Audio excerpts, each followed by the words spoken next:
Hello friends, ज्ञान गुरु में आप सभी का स्वागत है। आज हम लोग पृथ्वी की आंतरिक संरचना का अध्ययन करेंगे। जैसा कि पृथ्वी की आंतरिक संरचना का अध्ययन भूकंप तथा ज्वालामुखी के आधार पर किया जाता है।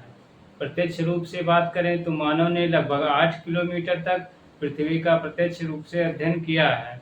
तो चलिए पृथ्वी की आंतरिक संरचना के बारे में पढ़ते हैं। जैसा कि पृथ्वी की आंतरिक संरचना को 3 भागों में विभाजित किया जाता है। पहली बात करें तो पहला भाग इसको क्रस्ट कहा जाता है। वहीं क्रस्ट के बाद दूसरी परत को जो है मेंटल कहा जाता है तथा लास्ट वाली परत को कोर कहा जाता है। क्रस्ट की बात करें तो क्रस्ट का घनत्व 2.7 ग्राम से लेकर 3 ग्राम घन सेंटीमीटर तक होता है। वहीं मेंटल के घनत्व की बात करें तो 3.3 ग्राम सेंटीमीटर से लेकर 5.5 ग्राम घन सेंटीमीटर तक होता है। कोर की घनत्व की बात करें तो इसका 13 ग्राम प्रति घन सेंटीमीटर होता है। वहीं क्रस्ट की गहराई की बात करें तो इसकी गहराई लगभग 100 किलोमीटर तक होती है। वहीं मेंटल की गहराई की बात करें तो इसकी गहराई 2900 किलोमीटर तक होती है। वहीं कोर की बात करें तो इसकी गहराई 6370 किलोमीटर तक होती है। क्रस्ट के ऊपरी भाग को स्थलमंडल या लिथोस्फीयर कहा जाता है क्योंकि यहाँ पर चट्टानों की अधिकता पाई जाती है। वहीं मेंटल के ऊपरी भाग को दुर्बल मंडल या स्टेनोस्फीयर कहा जाता है क्योंकि यहाँ पर धातुओं तथा खनिजों का विखंडन होता है।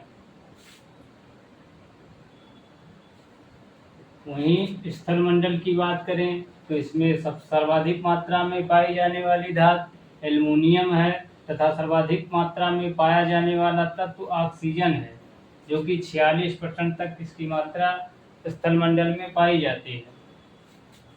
ऊपरी मंडल तथा ऊपरी क्रस्ट तथा निचले क्रस्ट के बीच में कोनार्ड असंबद्धता पाई जाती है तथा निचली क्रस्ट तथा ऊपरी मेंटल के बीच में मोह असंबद्धता पाई जाती है। वहीं ऊपरी मेंटल तथा निचले मेंटल के बीच में रेपटी असंबद्धता पाई जाती है। गुटेनबर्ग संबद्धता की बात करें तो यह निचले मेंटल तथा ऊपरी कोर के बीच में पाई जाती है। लेहमान असंबद्धता कोर को 2 भागों में विभाजित करती है।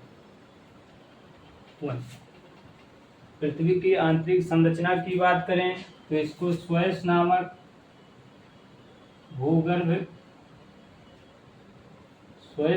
भूगर्भ शास्त्री ने इसको रासायनिक धातुओं की मात्रा के आधार पर इसका 3 भाग में वर्णन किया है।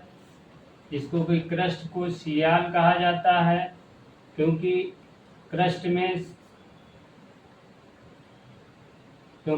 में एल्युमिनियम तथा सिलिका की मात्रा अधिक पाई जाती है। वहीं मेंटल को सीमा कहा क्योंकि यहाँ पे सिलिका तथा मैग्नीशियम की अधिकता पाई जाती है। वहीं निचले मंडल को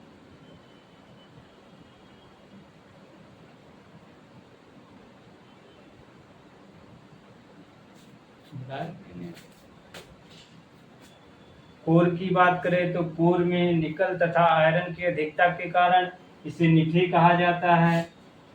वहीं हम लोग देखें तो ऊपर से